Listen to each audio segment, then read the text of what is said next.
Bueno, tal como les prometí, les grabo la clase de tiroides que dimos ayer. Em, Vamos a ver un poquito de tiroides. Acá yo voy a ir a mi ritmo. El que necesita me pasa más despacio o me va a 0,5x, 1x, 2x, 3x, lo que necesite. ¿Mm? Como sabemos, nosotros tenemos tres niveles en estos ejes hormonales, ¿eh? Un nivel hipotalámico, un nivel hipofisario y el nivel glandular. Hoy nos vamos a ocupar básicamente de la tiroides. Por lo tanto, tenemos en el nivel hipotalámico la TRH que está acá arriba, que va a estimular a la hipófisis anterior para que libere tirotrofina. La tirotrofina va a estimular a la glándula tiroidea, la glándula tiroidea va a producir hormonas tiroides.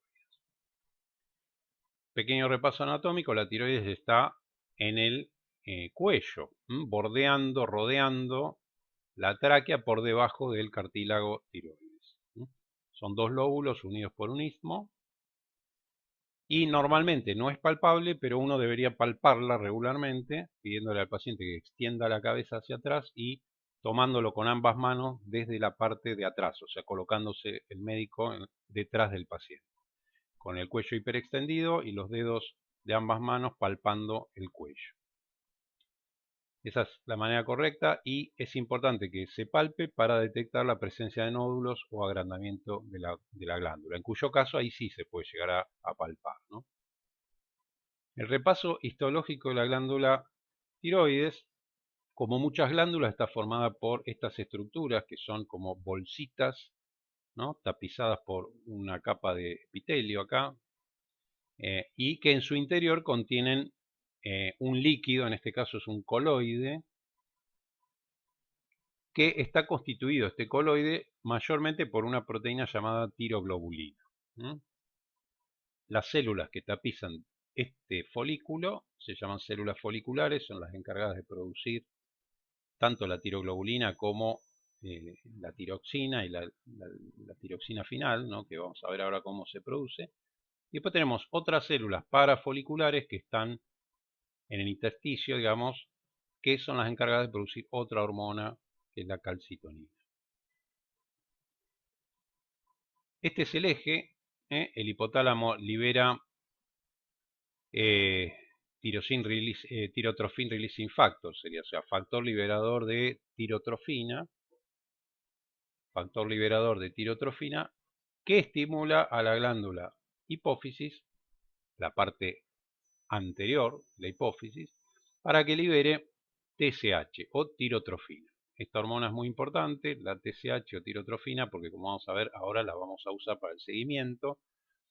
La TSH estimula a la glándula tiroides para que absorba, capte el yodo, lo organifique, produciendo residuos iodados en la tiroglobulina, y luego produzca el producto final, que son las hormonas tiroideas, que son T4 y T3. De T4 y T3, lo que es importante saber es que la mayor parte de la hormona producida por la glándula tiroides es la T4, que la T3 se produce luego en forma periférica por la conversión de T4 a T3 por desjodinasa. Pero lo más interesante es que la parte activa o la hormona realmente activa viene a ser la T3, por lo cual la T4 funciona como una especie de reservorio, o sea, se sintetiza en mucha mayor cantidad y está como ahí disponible para que las desjodinasas la conviertan según vaya siendo necesario convertir de T4 a T3 en los tejidos periféricos. Algo interesante es, y que se repite con muchos otros ejes hormonales, es el feedback negativo que estas hormonas tienen tanto a nivel pituitario o hipofisario como a nivel hipotalámico. O sea, hay un feedback negativo. Bien, la tirotrofina, lo que me interesa que sepan es esto. ¿Cuál es su función? Bueno, la tirotrofina tiene como función estimular, acá está, a la glándula tiroides. Por lo tanto, un aumento de la tirotrofina va a redundar o va a provocar una hipertrofia de la glándula, un aumento de la vasculatura. ¿Por qué? precisamente porque está siendo estimulada. ¿Y en qué situación podríamos tener nosotros un exceso de TSH? Si miramos el eje, si podemos deducir que si nosotros no tenemos suficiente hormona tiroidea por algún motivo, de que esta glándula está, digamos, afectada o está trabajando mal por alguna razón y no está produciendo suficiente hormona tiroidea, al no producir hormona tiroidea, este feedback negativo no existe y se desata, se libera, aumenta la liberación de TSH. En compensación, para tratar de forzar a esta glándula a que vuelva a llevar estos niveles de T4 y T3 a niveles normales. O sea que en el hipotiroidismo, por ejemplo, podríamos tener esta situación. En el hipotiroidismo, si fuera primario, vale decir, si afecta a la glándula, hablamos de hipotiroidismo primario cuando lo que está afectado es la glándula, tenemos que falta hormona, no hay feedback negativo y se dispara y aumenta los niveles de TSH. Eso lleva a un estímulo excesivo sobre la glándula que puede desencadenar una hipertrofia glandular y por lo tanto el paciente presentar un bocio. Esto que llamamos hipertrofia glandular o aumento de la vasculatura glandular no es otra cosa que lo que se llama bocio. Un aumento del tamaño de la tiroides. Bueno, la síntesis de hormonas tiroideas, como dijimos, tiene varios pasos. Bueno, acá lo tengo el dibujito, es un poco más interesante este dibujito. Muestra, digamos, los niveles. Vamos a ubicarnos en el dibujito. Esto que está acá es la luz folicular, o sea, la luz del folículo. Esto que está acá es una célula folicular que tapiza ese folículo. Y esto que está acá es el plasma, o sea, un vaso sanguíneo que alimenta este folículo. Recuerden que en la luz del folículo estaba la tiroglobulina. Esto que ven acá es la tiroglobulina que es sintetizada por la célula folicular y es almacenada en la luz folicular. ¿Cuál es el proceso de síntesis de hormonas tiroideas? Bueno, primero hay una bomba acá que permite la captación de yodo. Acá está el yodo, entra el yodo a la célula. Luego, este yodo, a través de estas enzimas llamadas peroxidasas, se oxida y se incorpora acá a esta proteína que había sido previamente sintetizada. Entonces, esta proteína que tiene estos residuos T, los residuos T estos son residuos tirosina, son como pequeñas salientes que tiene la proteína, que son aminoácidos tirosina, se organifican, o sea, se les incorpora yodo. Y así se forman unos residuos que se llaman monoiodotironina o diiodotironina. Bien, esta es la forma, digamos, de almacenar la tiroglobulina con estos residuos de hormona, pero que todavía están pegados a esta gran molécula de tiroglobulina. Cuando viene el estímulo, digamos, de la TRH, o sea, cuando viene el estímulo hormonal hipofisario que le dice a la glándula, mira, tenés que liberar hormona tiroidea, esta tiroglobulina, fíjense, esto es reinteresante, la célula la fagocita, es como si dice, bueno, necesito más hormonas, bueno, ¿a dónde recurro? Y a la luz folicular, donde está la hormona almacenada. Ahí en realidad es un reservorio donde la hormona está almacenada en la forma de esta tiroglobulina con estos residuos con yodo. Fagocita un poco de esta proteína, fíjense, un fagolisosoma, o sea, la fagocita, la digiere, hace una proteólisis, o sea, la corta en pedacitos, corta estos residuos que hay por acá, y estos residuos se liberan, ¿sí? Y se liberan dos hormonas importantes, que son la T4 y la T3. Pero la T4, como vimos después, a nivel periférico, y hablamos de nivel periférico porque fíjense que acá ya una vez que está liberada la hormona, ya estamos, ¿dónde estamos? En el plasma, ya estamos en la sangre. En la sangre se consideraría a nivel periférico. Ya esto ocurre en la sangre y puede ocurrir en los tejidos. A nivel periférico, esta T4 se va a convertir en T3. Bien. Este gráfico muestra las drogas que hoy vamos a ver. El tiocianato, desde ya les digo, no lo vamos a ver porque ya prácticamente no se usa. El propiltiuracilo y el metimazol sí lo vamos a ver, son tioureas, se llaman, y lo que van a hacer es inhibir esta fase de la organificación, que es la oxidación que provocan las peroxidasas. Al inhibir a las peroxidasas no se produce la síntesis es decir, la organificación del yodo y por lo tanto se altera la síntesis de hormona tiroides. Bien, el propiltiuracilo es una tiurea también, pero fíjense que está marcado abajo como que tiene otra acción, que también es inhibir la conversión periférica de T4 a T3. O sea que tiene como dos mecanismos de acción diferentes. El metimazol, por el contrario, tiene un solo mecanismo que sería inhibir a la peroxidasa. Y por el otro lado, tenemos que el exceso de ioduro también inhibe a las peroxidasas, inhibe la captación de yodo, el exceso de ioduro, y también inhibe la liberación de hormonas tiroides. O sea que el ioduro como medicamento, vamos a ver que por ahí también tiene algún interés para nosotros. Aunque, si bien era el medicamento que se usaba al principio mayormente, ahora mucho no se usa, pero en algunas circunstancias especiales se puede usar. Bien, este es otro gráfico que muestra más o menos lo mismo. La luz, donde está el coloide, acá está el vaso sanguíneo, acá está la célula, se toma el yodo, se lo organifica a través de estas peroxidasas y luego se fagocita esta proteína, digamos, tiroglobulina con residuos iodados, se fagocita, se descompone, se libera la T3 y la T4.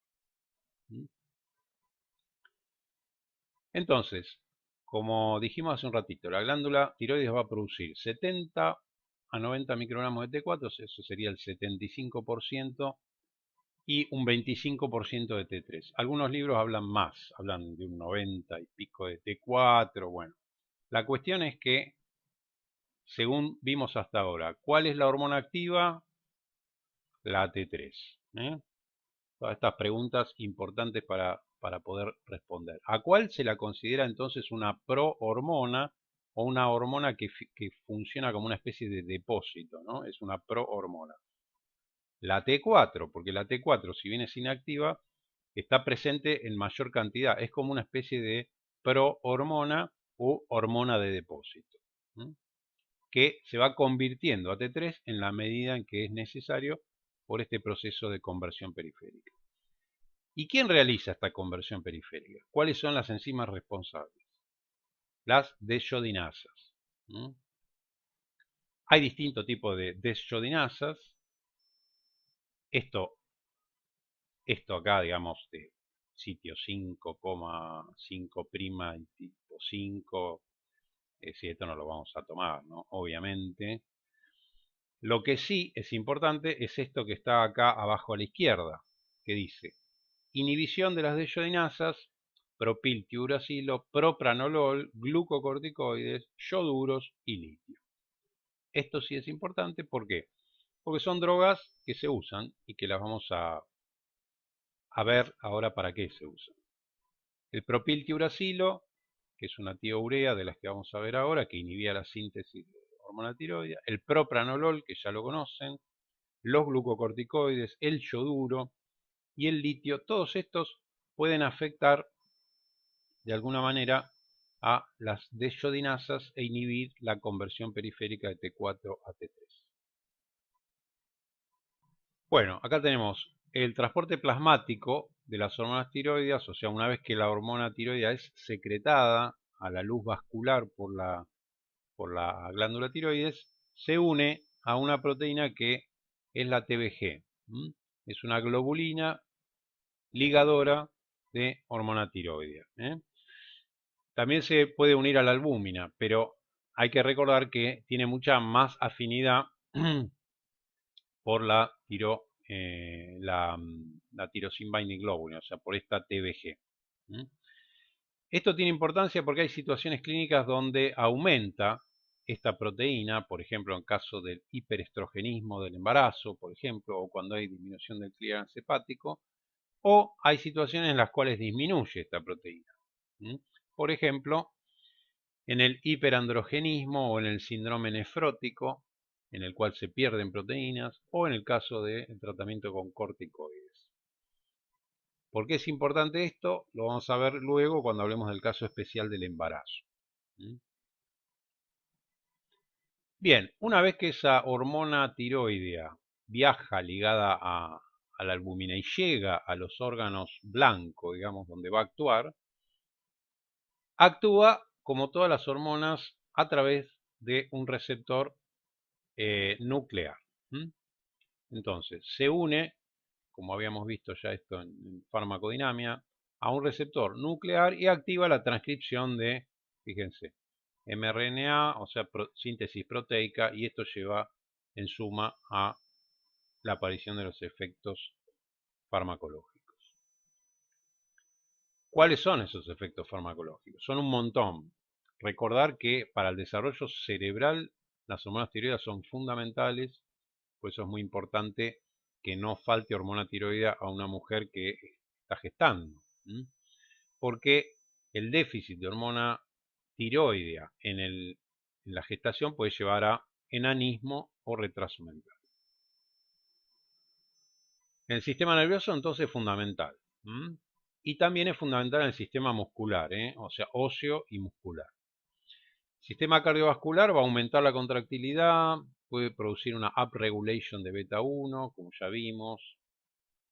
A nivel gastrointestinal estimula la motilidad, estimula la secreción. A nivel metabólico todo va en aumento, hay hiperglucemia, es decir, hay aumento de todos aquellos nutrientes que son necesarios para el metabolismo. Es decir, si va a aumentar el metabolismo, necesito también tener los ingredientes para que se quemen durante el proceso metabólico. Entonces, voy a tener una mayor cantidad de azúcar, también hay una mayor absorción, fíjense, de azúcar. Y los lípidos, también hay una mayor cantidad de consumo, digamos, de lípidos a través de la lipólisis. Al aumentar los receptores LDL, lo que hace es, la hormona tiroidea aumenta la captación, ¿sí?, de los kilomicrones que andan dando vuelta por ahí con grasa. Al aumentar la cantidad de receptores, las células consumen más, o sea, aumentan la captación de lípidos para su consumo. Lo cual tiene lógica, porque si decimos que aumenta el metabolismo, necesitamos aumentar la absorción, digamos, o el aprovechamiento tanto de glúcidos como de lípidos. Bien, a nivel proteico lo que habría que recordar es básicamente el tema más del catabolismo. Si bien ustedes van a ver en los libros que algunos libros hablan de que a veces se estimula no solo la reabsorción, sino la remodelación ósea, etcétera, etcétera. Pero lo que me interesa que recuerden es que, más que nada, a nivel proteico, que lo recuerden más como catabolismo. Entonces, a nivel del metabolismo, dijimos que al aumentar el consumo de oxígeno, al aumentar el metabolismo en general, el consumo de oxígeno va a aumentar y la producción de calor va a aumentar. Todo esto es importante. Y a nivel articular, bueno, ven acá, acá es donde por ahí ustedes se pueden llegar a confundir porque hay libros que dicen estimula la formación lineal del hueso, estimula la formación de tejido muscular. Recuerden que a nivel del hueso lo más importante es que un exceso de hormona tiroidea va a llevar a un estado de reabsorción ósea, o sea, más bien va a propender hacia la osteoporosis.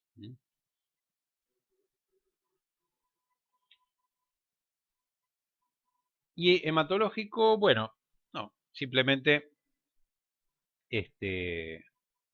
recuerden el aumento del consumo de oxígeno, ¿no? Eso va a hacer que los órganos que habitualmente necesitan una cantidad de oxígeno van a demandar mayor provisión de oxígeno a la sangre y al sistema cardiovascular. Vamos a ver las dos patologías básicas en las cuales algunos fármacos pueden tener importancia. Son pocos los fármacos que tenemos hoy, así que hay mucho acá de fisiología y de clínica, ¿no? El hipotiroidismo, como ustedes saben, es una enfermedad endocrina que se produce como consecuencia de que falta hormona tiroidea. Bien, es mucho más prevalente en mujeres y se puede dar por alguna de estas razones, ya sea porque la glándula tiroides no produzca hormonas tiroideas, en cuyo caso hablamos de hipotiroidismo primario, o en el caso de que la hipófisis no produzca TSH, en ese caso hablaríamos de hipotiroidismo secundario, o hipotalámico en el caso que el problema esté a nivel hipotalámico. Lo más habitual es el nivel primario, o sea que la glándula no produzca hormonas tiroideas. ¿Por qué? Por las causas más frecuentes, que son autoinmunitarios, la enfermedad de Hashimoto, tiroiditis Hashimoto, pero hay otras, por ejemplo, por déficit de yodo, o sea, en zonas donde las personas no reciben suficiente aporte de yodo, puede ser que al no tener el insumo para producir la hormona, digamos, no se produce suficiente hormona tiroidea. La consecuencia de esto, ya lo vimos al inicio, es que aumenta compensatoriamente la TRH y se produce bocio. Pero también puede ser que no se produzca hormona tiroidea porque la glándula está destruida. ¿Por qué? Por ejemplo, porque el cirujano la sacó, digamos, porque por X razón, ya sea porque había un tumor o porque había alguna otra enfermedad, como vamos a ver, el cirujano hizo una tiroidectomía, la quitó. O sometieron a esa glándula a un tratamiento con yodo radioactivo, o hicieron radiología del cuello por algún otro cáncer a nivel del cuello, o el paciente estuvo en tratamiento con antitiroideos, que ahora lo vamos a ver, y quedó con un hipotiroidismo. O sea que el hipotiroidismo puede ser también secundario al accionar médico. Bueno, la tiroiditis de Kerbein es un cuadro que a veces cursa con un poquito de hipo, a veces con un poquito de hiper, depende cómo sea la cosa, pero no necesariamente, es un cuadro subagudo posviral que, bueno, no es lo más habitual. Este cuadrito sí me parece interesante, se los dejé, porque hay fármacos que pueden causar hipotiroidismo, ya sea por disminución de la absorción, y esto es importante, fíjense que cualquier carbonato de calcio, dióxido de aluminio, sucralfato, meprazol, lansoprazol, sulfato ferroso, etcétera, pueden disminuir la absorción de tiroxina, que ahora vamos a ver que es un tema importante, la absorción de la tiroxina. También puede ser que haya inhibición de la TSH, por ejemplo, por glucocorticoides o dopamina. También puede ser que haya una estimulación de la síntesis o de la secreción de las hormonas tiroideas, como ocurre con el yodo, no solo estimulación, sino bloqueo a veces, ¿no? Con el yodo o con la amiodarona. Por lo tanto, uno tiene que recordar la amiodarona, que siempre la preguntamos y nunca la contestan bien, pero la amiodarona, recuerden, iod, tiene la palabra iod en el medio, amiodarona, fíjense que iod está en el medio de amiodarona. ¿Por qué? Porque es un medicamento que tiene molécula de cloro, tiene átomos de cloro, perdón, en su molécula. Entonces, al tener yodo, igual que el yodo, provoca un bloqueo de la glándula. A veces bloqueo, a veces estimulación, por lo tanto puede dar a veces hipotiroidismo o hipertiroidismo. Fármacos que pueden alterar las pruebas funcionales tiroideas, aquellos que disminuyen la TBG, como habíamos visto hoy, glucocorticoides, andrógenos, o aquellos que aumentan la TBG, como los estrógenos, y fíjense, una serie de drogas también, ¿no? Más me interesa son las que estoy mencionando, ¿no? Y disminuyen la unión de la tiroxina a la TBG, fíjense, salicilato, furosemida, heparina, etc. O sea que hay muchos medicamentos que por ahí pueden llegar a afectar la unión y la disponibilidad, por lo tanto, de la droga tiroxina por alteración de del transporte, o sea, de la unión a TBG. Bien, ¿qué más? Amiodarona, bien, ya está, esto está bien. Bien, ¿qué tenemos en el hipotiroidismo? Paciente con aumento de peso, estreñimiento, intolerancia al frío, se le cae el pelo, tiene bradipsiquia, depresión, puede tener edema de párpados y labios, puede tener macroglosia, tiene un hablar pausado, medio lento, con una voz gruesa. La piel, ¿cómo es? Fría y seca, fría, seca, casi sin transpiración. A veces esa piel tiene un color especial, medio anaranjado, medio carotenoide, por un tema con el metabolismo de los carotenos. Puede presentarse también con túnel carpiano. Puede haber debilidad muscular. Es decir, es un paciente que está con su metabolismo basal disminuido o lentificado. Metabolismo basal lentificado. A veces se puede ver también lo que se llama acá pretibial, un edema.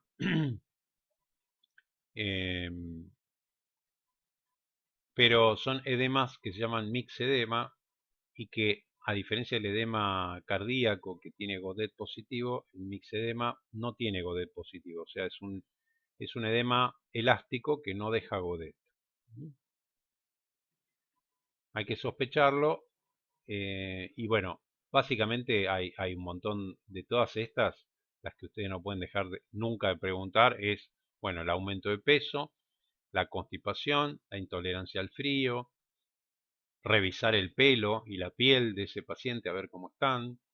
Y bueno, sospechar, sobre todo sospechar, la presencia de una alteración tiroidea. En los chicos, como dijimos, el riesgo más importante es el retraso mental, ¿no? Aparte de déficit del desarrollo del sistema nervioso central en otros aspectos como sordera o convulsiones.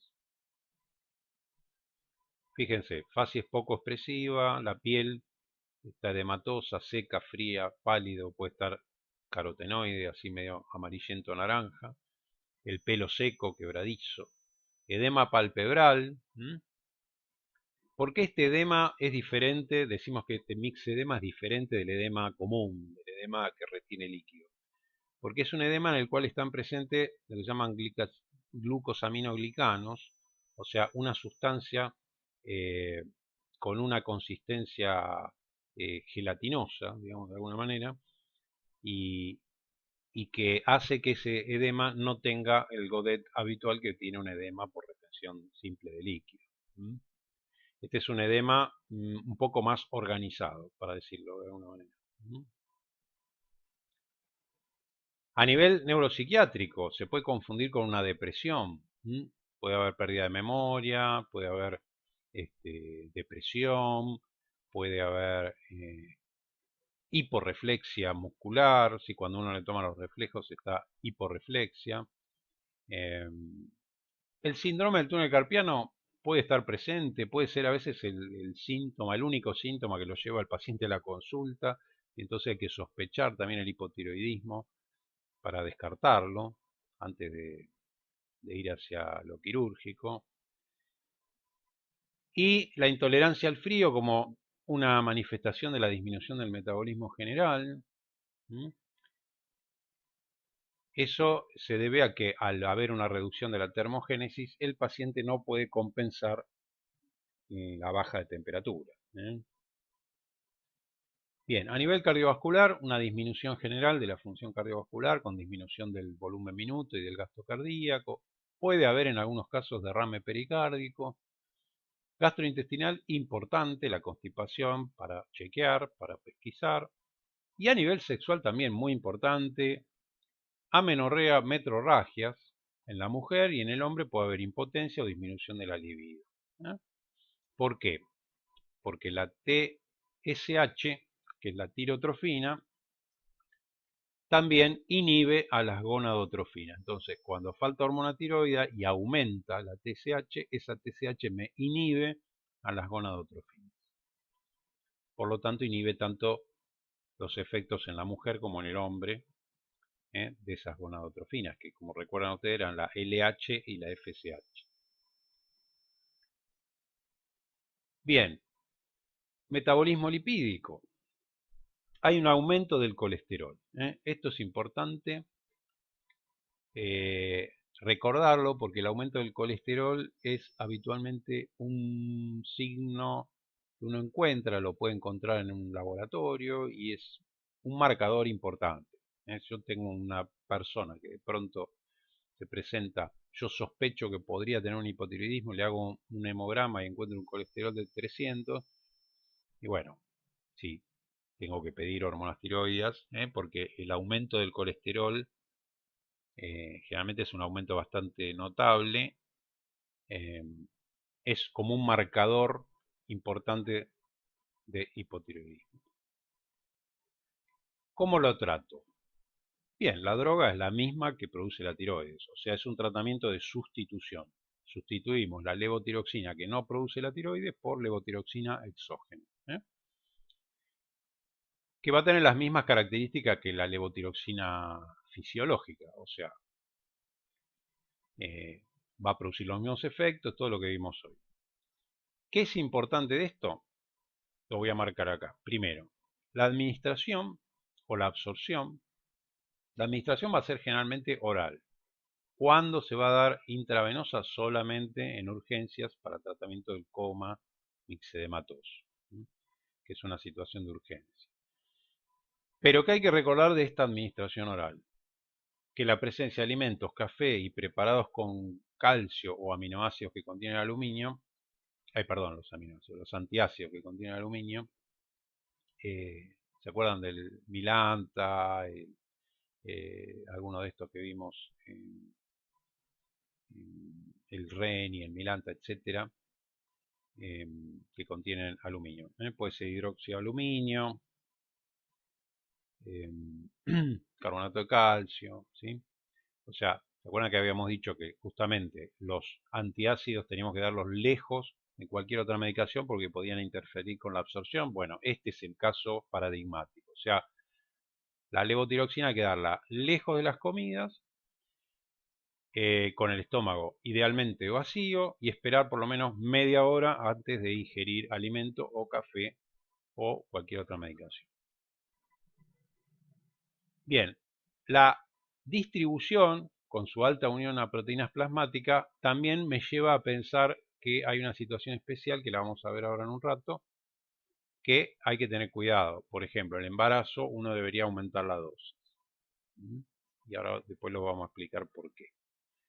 El metabolismo, como es hepático, también tengo que tener cuidado con las drogas inductoras. Por ejemplo, si un paciente toma fenobarbital, rifampicina, fenitoína, carbamazepina, que son drogas inductoras, pueden hacer que el efecto de la levotiroxina que está ingiriendo el paciente baje y yo voy a necesitar ajustar la droga a una dosis mayor.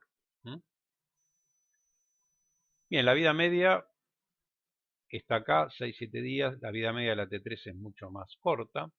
De todas maneras, la vida media es lo suficientemente larga como para que esto se pueda administrar una vez por día y también para que si el paciente eventualmente se olvidó de tomar un día, no pase absolutamente nada y que continúe al día siguiente con la toma. Casos especiales para recordar: coma mixedematoso, vía endovenosa, recuerden porque es una situación de emergencia. En ancianos, ¿qué pasa? Disminuye el requerimiento de hormona tiroidea, ¿sí? En ancianos. O sea que la dosis que toma una persona joven para un anciano sería demasiado. Entonces en el anciano hay que ajustar la dosis a la baja, hay que bajar un poco la dosis. ¿Por qué? Pues si no estaríamos pasándolo a una situación de hipertiroidismo y podríamos empeorarle básicamente por un lado, aumentarle o provocarle una situación de osteoporosis y por el otro lado, provocarle ya sea un pico hipertensivo, una fibrilación auricular, etc.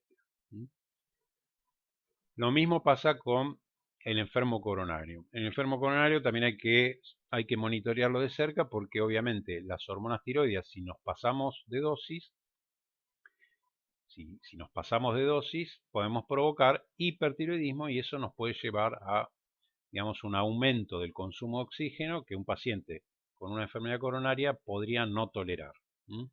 Porque el paciente tiene un consumo de oxígeno, digamos, al que está acostumbrado y si le damos una sobredosis de hormona tiroidea, aumenta ese consumo de oxígeno, por lo tanto puede desencadenar un infarto o un ANGOR. Sin hablar de las arritmias que podría desencadenar la hormona tiroidea, ¿no?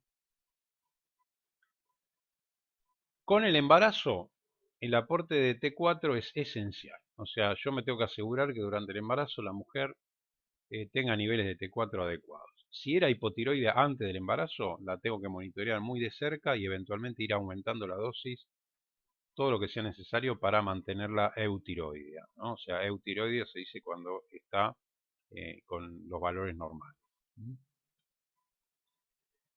Lo que dicen los libros, habitualmente se aumenta la dosis un 25 a 50%. ¿Por qué es esto? Bueno, porque dijimos que los estrógenos aumentaban esta proteína, que era la proteína ligadora. Al aumentar la proteína ligadora, ¿qué quiere decir? Hay más proteína ligadora, quiere decir que hay menos fracción libre. Entonces yo para tener la misma fracción libre, que en realidad es la activa, ¿sí? Porque recuerden siempre que la fracción activa farmacológicamente de un fármaco es la fracción libre, no la que está unida a proteínas. Entonces, si aumenta la proteína transportadora, me va a ligar mayor cantidad de hormona y me va a quedar una fracción libre más chiquitina. Entonces, tengo que aumentar la dosis total para que la fracción libre vuelva más o menos a ser la misma que había antes. La mejor manera de asegurarse esto es pedir el control cuando uno pide el laboratorio, pedir la T4 libre y no la T4 total. ¿Por qué? La T4 total me dosa, digamos, toda la T4, la que está ligada a proteínas más la que está libre. Pero en realidad yo lo que me interesa es la fracción libre, que es la farmacológicamente activa. Entonces pido T4 libre. Recordar entonces el embarazo, el aumento de dosis. Y en el hipotiroidismo subclínico, que lo vamos a mencionar acá simplemente como concepto para que ustedes vayan incorporando qué es, a qué llamamos hipotiroidismo subclínico. Bueno, decimos que es subclínico porque en general el paciente por ahí manifiesta, qué sé yo, síntomas muy inespecíficos, por ahí consulta por cansancio, por desmotivación, por impotencia, por frío, por qué sé yo. Pero no es algo demasiado característico. Ustedes le hacen un dosaje de T3, T4 y TSH y encuentran que la T3 y la T4 están en valores normales, pero la TSH está aumentada. Eso se podría considerar en principio como un hipotiroidismo subclínico, o sea, T3, T4 normal y TSH aumentada.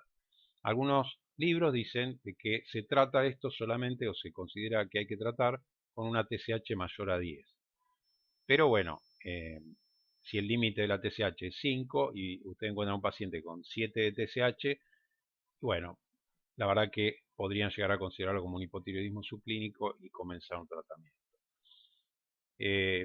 Esto es un tema más de clínica, lo van a volver a ver, pero lo quería mencionar. La T3. La T3 en general no se usa como medicamento habitualmente, por lo menos digamos, en la clínica habitual, pero sí, los endocrinólogos la suelen usar a veces porque tiene mucho mayor poder de supresión de la secreción de TSH. Entonces, en algunos casos, por ejemplo, a corto plazo para disminuir la secreción de TSH en casos de cáncer, por ejemplo, sensible a TSH, o en casos de bocio, para inhibir rápidamente a esa TSH. Se podría llegar a usar.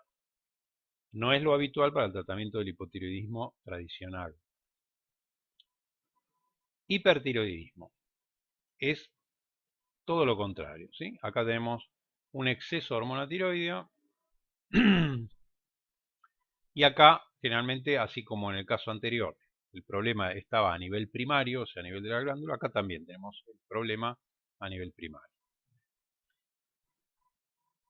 ¿Cómo está el paciente?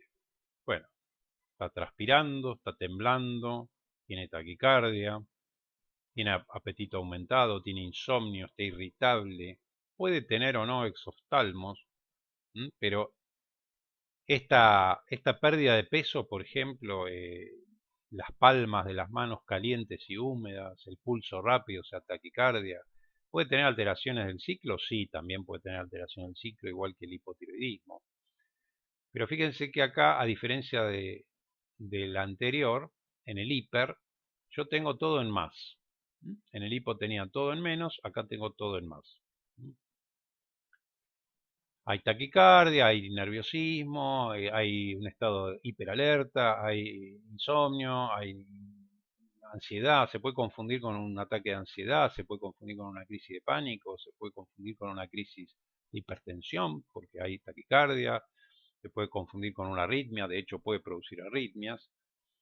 ¿Cómo está esa piel? Bueno, la piel está caliente, está sudorosa, o sea, las palmas sudorosas. Un paciente que tiene un metabolismo aumentado.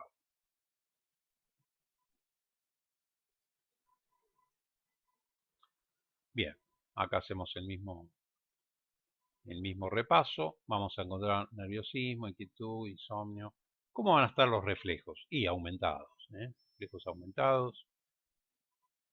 Sistema cardiovascular, muy importante. Taquicardia, hipertensión, arritmia, o sea, todo para arriba, todo más. Gastrointestinal, hiperorexia. O sea, hiperorexia, ¿qué significa? Que come más, que tiene hambre, que tiene más hambre. ¿Sí? Come, ¿por qué come tanto? Y come tanto porque quema las calorías a un ritmo acelerado. Entonces, si no comiera, bajaría más de peso, pero aún comiendo baja de peso porque está consumiendo todas esas calorías a un ritmo este, acelerado. O sea, si ustedes tuvieran que catalogar esta situación del hipertiroidismo entre anabólica y catabólica, claramente, o sea, la tienen que conceptualizar como una situación catabólica, ¿sí? De consumo, donde el cuerpo está consumiendo los recursos, ya sea los alimentos como los nutrientes, ¿no? Los nutrientes básicos que ahora vamos a ver, la glucemia y los lípidos. Bien, a nivel óseo, esto recuérdenlo que va a predominar la resorción ósea.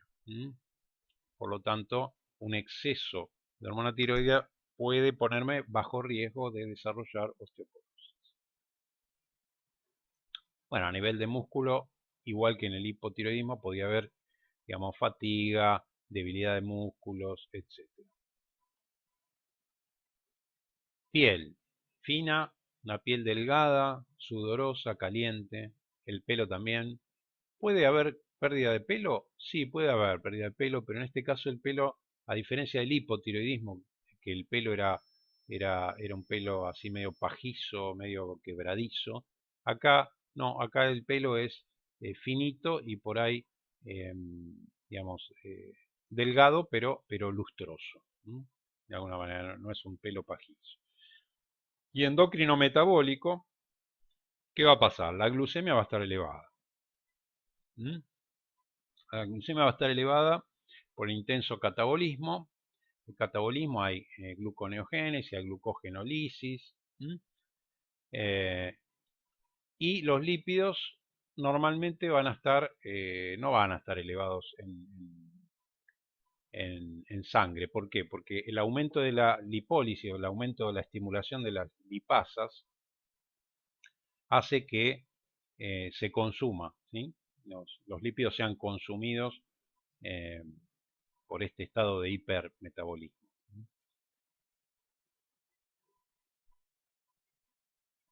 Bien, acá entramos entonces en el tema de los fármacos, que no son tantos. Van a ver que es bastante sencillo. Tenemos el fármaco y el mecanismo de acción.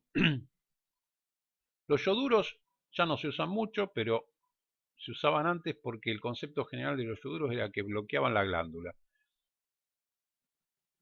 Ese bloqueo de la glándula, básicamente, recuérdenlo como una inhibición, tanto de la captación del yodo como de la liberación de la hormona, ¿sí?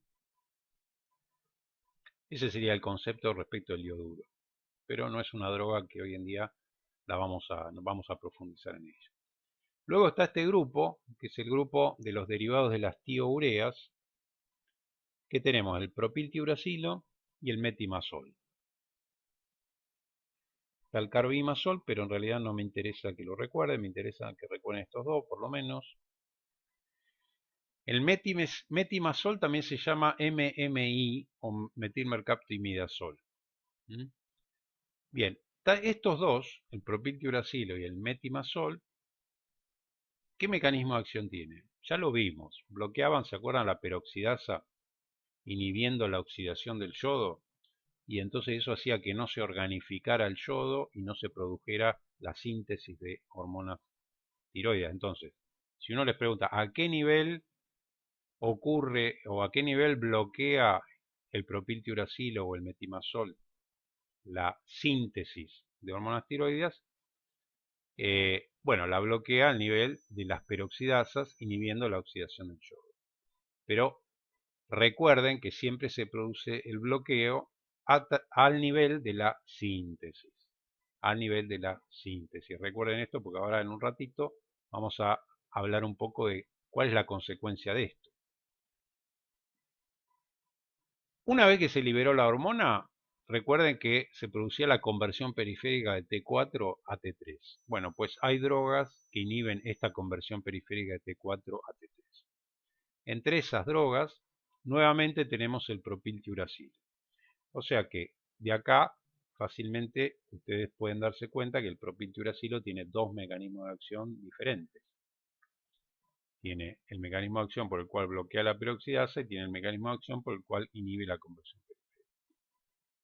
Y después tienen dos drogas importantes que ya conocen, que son el propranolol y los glucocorticoides, que también van a inhibir la conversión periférica de T4 a T3. Por último, la última droga de interés sería el yodo radioactivo o yodo 130. ¿Qué va a hacer el yodo? Va a destruir el parénquima. Y al destruir el parénquima, listo, muerto el perro, se acabó la rabia, digamos, no hay más hormonas tiroides, y bueno, es una manera un poco, una victoria a lo Pirro. Si no me entienden, busquen quién fue Pirro en Google y ahí se van a enterar. Bueno, este es el mismo gráfico que ya les mostré. Tiocianato no lo vamos a tomar. El propiltiuracilo y el metimazol inhiben a la peroxidasa. Por lo tanto, inhiben la organificación, digamos, del yodo. El propiltiuracilo además tiene un segundo mecanismo de acción, que lo vemos acá abajo, que es inhibir la conversión periférica. Y el yodo directamente inhibe la absorción del yodo, inhibe también la organificación e inhibe la liberación de hormonas.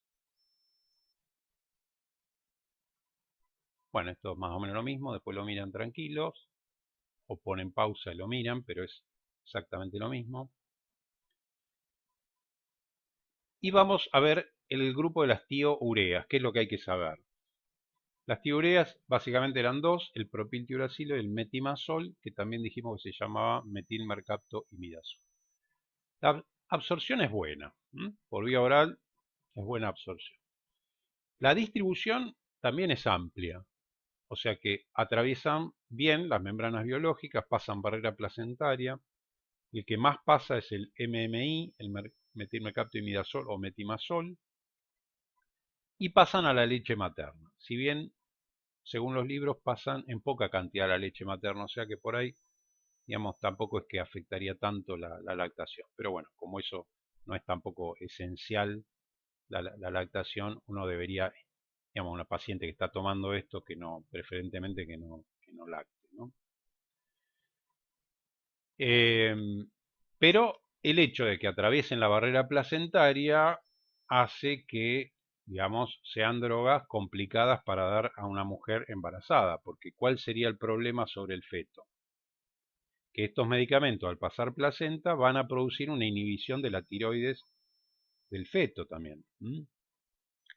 Y aparte, digamos, recuerden ustedes que el hipotiroidismo a nivel de la gestación durante el desarrollo del sistema nervioso central, la falta de hormona tiroidea conducía directamente a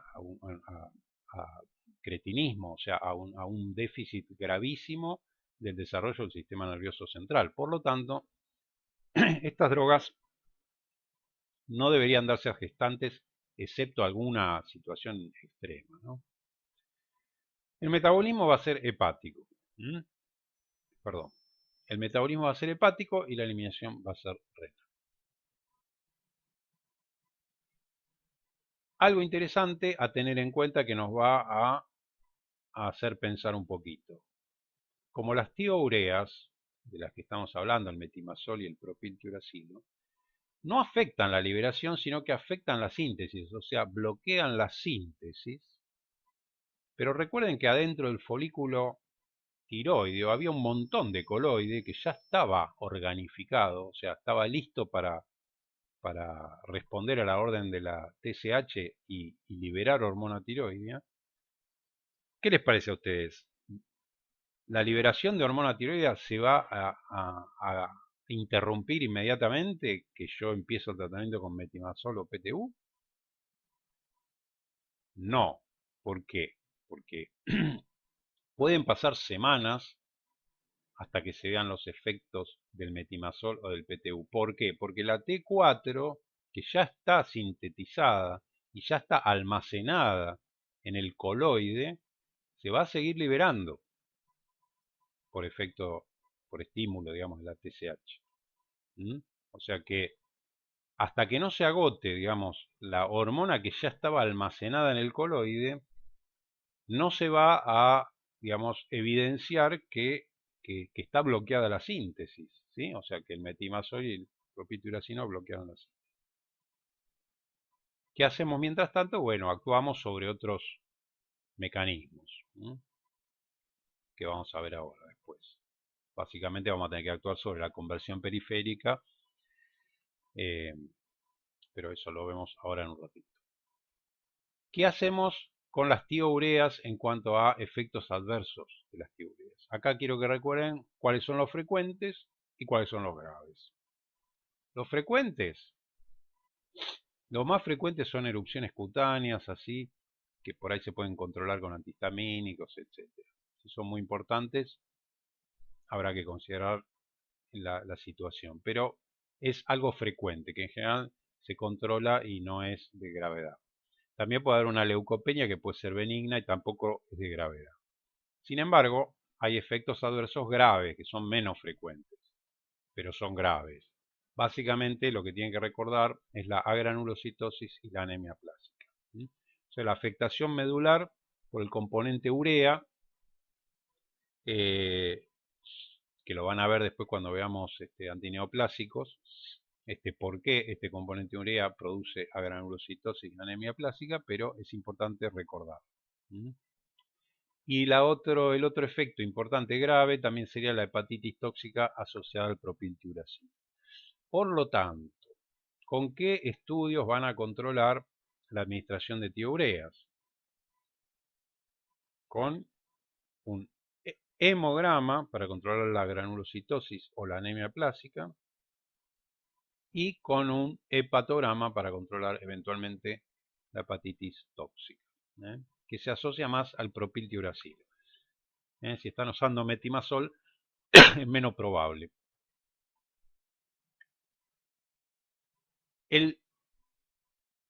Dos palabras sobre los ioduros y el litio. No porque el litio se use, el litio no se usa para controlar el hipertiroidismo. El yoduro actualmente se usa poco o nada, pero se usó y digamos es interesante saber los efectos sobre la glándula. Los voy a volver a repetir, ¿no? Los ioduros inhiben la captación de yodo y también inhiben la liberación de hormonas. Por lo tanto, el concepto general sobre los ioduros era el que dijimos al principio. Los ioduros bloquean a la glándula tiroides. Esto es interesante porque eh, los podemos llegar a usar eventualmente como coadyuvantes o transitoriamente por poco tiempo, ¿sí? Para el control de una crisis tirotóxica. ¿Por qué por poco tiempo? Porque se produce lo que se llama una especie de escape por el cual los ioduros son útiles para bloquear la glándula, pero rápidamente la glándula como que escapa al bloqueo y sigue igual que antes, ¿sí? O sea, encuentra una manera de contrarrestar este bloqueo. ¿Cuál es el problema del yoduro? Bueno, lo más habitual, y recuerden todos los contrastes iodados que se usan en medicina, que siempre le preguntan a uno si es alérgico al yodo. Bueno, el problema con el yodo es la alergia, o sea, la hipersensibilidad a la anafilaxis. El litio, como les dije, no se usa para el control del hipertiroidismo, pero se los ponemos acá para que conozcan la interacción, porque hay pacientes que pueden estar tratados con litio, pacientes psiquiátricos que están tratados con litio, y ustedes tienen que conocer que el litio inhibe la secreción de estas hormonas, aunque no afecta la captación de yodo, pero inhibe la secreción de hormonas, o sea que podría dar un hipotiroidismo. Y otra de las drogas, que la vuelvo a repetir acá, que también tampoco se usa para el control del hipertiroidismo, pero que puede dar alteraciones tiroideas, que la van a ver después en antiarrítmicos, es la amiodarona. La volvemos a mencionar a ver si logramos que se conteste bien en los parciales. Bien, por último el yodo radioactivo. Es un yodo 131 que directamente emite partículas radioactivas beta y gamma que van a destruir el parénquima, ¿sí? Lo interesante de esto es que se administra por qué vía. Por vía oral, o sea, es de fácil administración. Tiene una vida media larga, digamos 5 a 8 días, y produce una destrucción del parénquima que también tiene otra ventaja, que es indolora. O por lo menos eso dicen los libros, ¿no? Hay que ver cada caso particular, pero lo que está descrito es que la necrosis es indolora y se produce a las 2-3 semanas. En el transcurso de esas semanas se produce la necrosis y por lo tanto, al destruirse la glándula, se acabó el hipertiroidismo. Esto está indicado para enfermedades tirotóxicas o enfermedades que aumentan la síntesis de hormona tiroidea, la enfermedad de Graves, por ejemplo. También se puede usar en casos de carcinoma tiroideo o nódulos, enfermedad mono o polinodular secretante. Y se puede usar en pacientes mayores de 21 años, ¿sí? ¿Cuál sería el problema? ¿Se lo darían, por ejemplo, a una embarazada? No. Lo que dicen los libros es que no se lo daríamos a una embarazada, no por el riesgo de que la radioactividad de las partículas beta y gamma pueda afectar, digamos, la mayor incidencia de algún otro carcinoma en esta mujer joven. No, sino simplemente porque también puede afectar y destruir, digamos, la tiroides del feto y producir, digamos, lo que ya habíamos dicho antes, eh, con el tema de las tioureas. O sea, todo lo que yo le administro a una embarazada que pueda dañar a la tiroides del feto, en este caso también la puede dañar, por lo tanto está contraindicado. Ahora, si la paciente no está embarazada, aunque esté en edad fértil, bueno, los libros dicen que en realidad se podría llegar a tratar, ¿sí? Obviamente, durante el tratamiento evitar que quede embarazada, ¿no?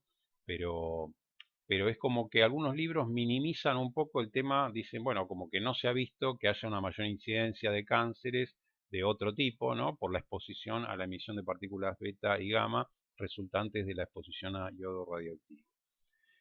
De cualquier manera, si hay otras opciones, como es la cirugía, bueno, hay que evaluar también, ¿no? Esto es un tema que obviamente lo van a ver ustedes después más a fondo en terapéutica. Pero tenemos que ir introduciéndolo. ¿Qué es importante saber? Que los que hacen tratamiento con yodo radioactivo, un 80%, o sea, una enorme mayoría, va a terminar hipotiroideo. ¿Por qué? Porque la glándula prácticamente se va a destruir casi en un 100%, ¿sí? O sea, que es muy raro que un paciente que sufre un tratamiento con iodo 131 después siga normalmente eutiroideo.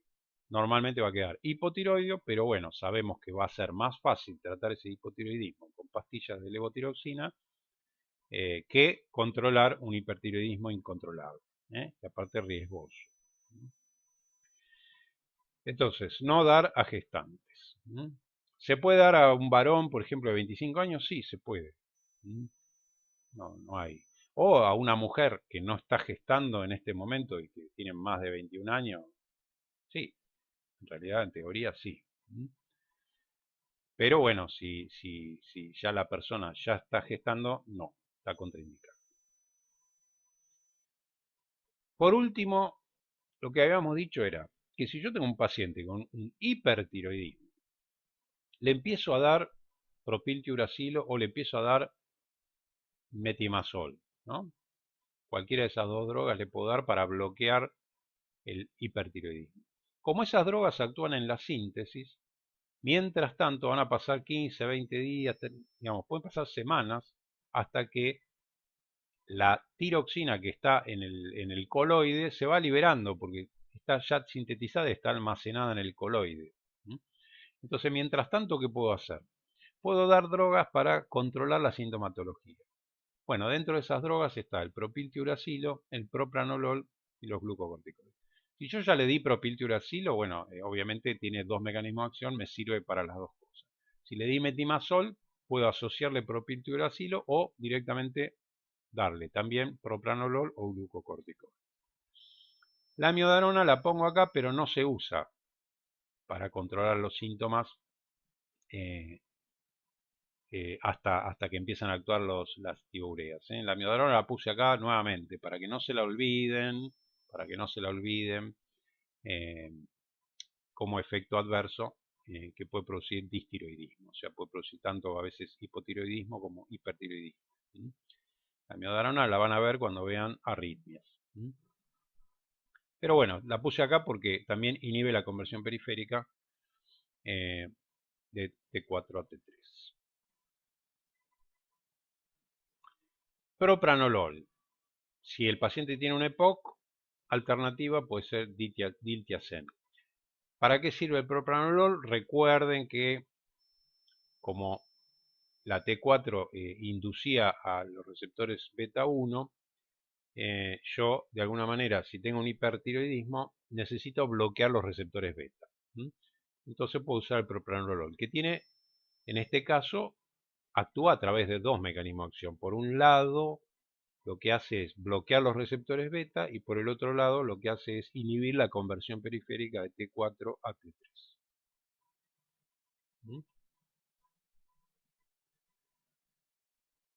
Casos especiales, en la tormenta tiroidea se pueden usar ioduros, o sea, solución de Lugol, hidrocortisona, propranolol, si está contraindicado el propranolol puede ser un bloqueante de calcio, o propiltiuracilo que tiene dos mecanismos, ¿se acuerdan? Propiltiuracilo bloquea la organificación, o sea, bloquea las peroxidasas y aparte bloquea la conversión periférica. Así que eso puedo usar para la tormenta tiroidea. Y en el caso de la mujer fértil, el iodo 131 lo puedo usar antes del embarazo, como dije, porque en realidad no está demostrado que el iodo 131 incremente la posibilidad de sufrir otro tipo de cánceres o genere infertilidad a posteriori en la mujer, ¿no? Pero una vez embarazada, no. O sea, está contraindicado el iodo 131. Algunos libros hablan del administrar PTU, o sea, propiltiuracilo en embarazadas, pero ¿qué pasa? ¿Por qué el PTU? Porque pasa menos barrera placentaria, pero de cualquier manera algo pasa, entonces debería ser usado a dosis muy bajas para no afectar el funcionamiento tiroideo del feto. Cualquier duda, igual está el foro y por ahí nos comunicamos.